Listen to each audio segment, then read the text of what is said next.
जय श्री राम। देखिए, जिस तरीके से हमारे देश के अंदर हमारे सेंटर की सरकारें हमारी नारी शक्ति को बढ़ावा देने की बात करते हैं, हमारे बीजेपी के बड़े बड़े नेतागण जो हैं बड़ी बड़ी नारी शक्तियों को बोलते हैं कि हम लोगों ने नारियों को सम्मान दिया है, बेटी पढ़ाओ बेटी बचाओ का नारा भी इनकी तरफ से आया है। लेकिन बेटियां तो हम पढ़ाते हैं, जैसे कैसे पढ़ाते हैं, लेकिन बेटियां कैसे हम बचाएं।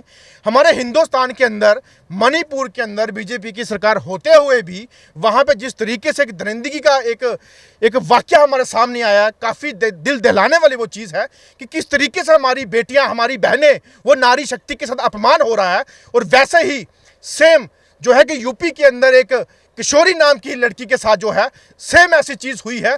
और मुझे बताइए, अगर यही देश के अंदर होता रहा तो हम देश के अंदर नारी शक्ति का बड़ा बढ़ावा देने की बात करते हैं, मातृशक्ति की बात करते हैं, क्यों करती है बढ़ावा देने की, लेकिन इन दोनों राज्यों में भाजपा की सरकार है। बिल्कुल, यूपी में भी भाजपा की सरकार है, मणिपुर में भाजपा की सरकार है। लेकिन अगर भाजपा की सरकार के अधीन ये चीजें होती हैं तो बाकी सरकारों के साथ क्या होता होगा, जिन पे ये तोहमत लगाते हैं या इल्जाम लगाते हैं, खुद ये करें तो इनके सब कुछ अच्छा, दूसरा कोई करे तो सबसे बड़े गुनहगार। अगर वहां पे कोई और सरकार होती पार्टी की तो इन्होंने वहां पे तुरंत एलजी सरकार को जो है आदेश दिया होता है, गवर्नर को जो है आदेश दिया होता, वहां पे सरकार ही हटाई होती। लेकिन मुझे बताइए, अगर ऐसी नारियों के साथ देश के अंदर अपमान होगा, हम लोग जो है कतई बर्दाश्त नहीं करेंगे।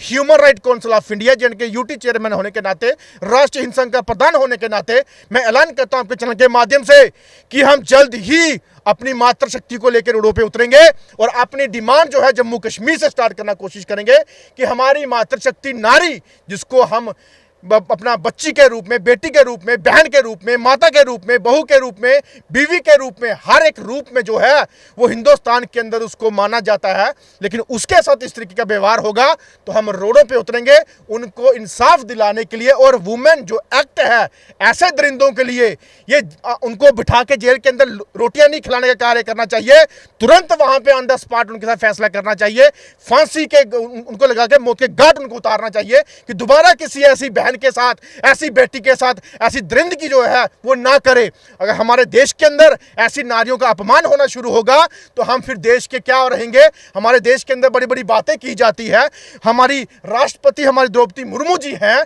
जो नारी हैं, और एक वीडियो के अंदर कांग्रेस और बीजेपी की जो नेतागण हैं जब आपस में बात कर रहे थे इस अपना टॉपिक पे, तो खुद दोनों औरतें रोई हैं। यह है नारी शक्ति का दुख। लेकिन यहां पे कोई सुनने को राजी नहीं।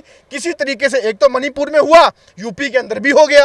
ये किस तरीके का जो है हिंदुस्तान के अंदर ऐसा व्यवहार किया जा रहा है। और बाहर की कंट्रियां जब ये वीडियो देखती हैं या ऐसी व्यवस्था देखती हैं तो वो क्या हमारे देश के लिए बोलेंगे कि क्या हिंदुस्तान के अंदर बड़ी बड़ी बातें की जाती है और लेकिन नारियों को इस तरीके से अपमान किया जाता है। मैं देश के प्रधानमंत्री जी को बोलना चाहता हूं, जल्द ही ऐसा कानून देश के अंदर लागू होना चाहिए कि जो ऐसा कार्य करे उसके खिलाफ कोई ना ही एफआईआर, ना ही उसको जेल में बिठाओ, उसको उसी टाइम तुरंत फांसी दे के मौत के घाट उतारो।